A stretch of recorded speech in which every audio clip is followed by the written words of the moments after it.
Gusto mo bang mag-relax sa beach na may IG-worthy na infinity pool at may jacuzzi pa? Tapos mag-stay sa ganito kagandang staycation house. May private pool, may magandang view, may kumpletong set ng kitchen utensils at higit sa lahat ay walking distance lang sa no entrance fee na dagat. Perfect itong Casita 61 sa San Juan sa inyong barkada or family outing. Bukod kasi sa may malaking swimming pool at may free access ka na sa beach, ay nasa loob pa ito ng subdivision na may guard on duty 24/7. Kaya safe na safe kayo dito mga idol. Located nga lang pala ito sa Seafront Residences, San Juan, Batangas, na 2 to 3 hours lang na biyahe mula Metro Manila. Searchable naman siya mga idol sa Google Map at sa Waze. Kaya madali lang siyang puntahan. At ang isa pa sa nagustuhan ko dito, pagdating nyo sa gate ng seafront ay sasamahan kayo ng guard papunta sa unit para siguradong hindi kayo maliligaw. Ang Casita 61 ay beachfront 3-story staycation house na may private pool at may garage na kasya ang dalawang sasakyan. At pagpasok mo nga sa loob ay mapapawaw ka na lang talaga dahil sa ganda ng design. Ito ay napapalibutan ng glass wall at kitang-kita mo yung kanilang swimming pool sa labas. At ang kagandahan pa ay fully air-conditioned house ito mga idol.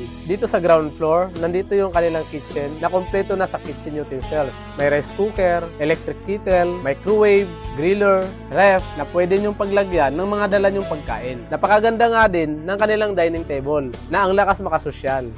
May malaking TV na rin sila dito na may mabilis na wifi kaya panalo dito mag-Netflix at YouTube marathon. May malinis na comfort room na din sila dito sa ground floor na may free ng hand sanitizer.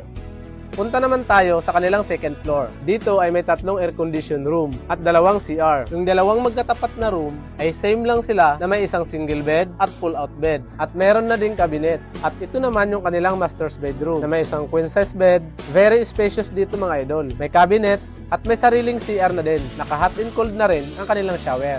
At provided na rin nila ang towel. At ang maganda dito sa kanilang master's bedroom ay may terrace ito na tanaw mo ang pool at ang kanilang beach area. At dito naman sa kanilang third floor ay nandito yung kanilang balcony na may overlooking view ng kanilang mini park at ng beach area. Kaya ang sarap dito tumambay lalo sa umaga at sa hapon dahil napaka-presko ng hangin at dinig na dinig mo dito yung tunog ng mga alon na ang sarap sa tenga. At talaga namang nakaka-relax yung ganitong vibes. At ang kagandahan pa dito mga idol ay may free access na kayo sa dagat. Kaya free na kayo makakapag-swimming sa beach.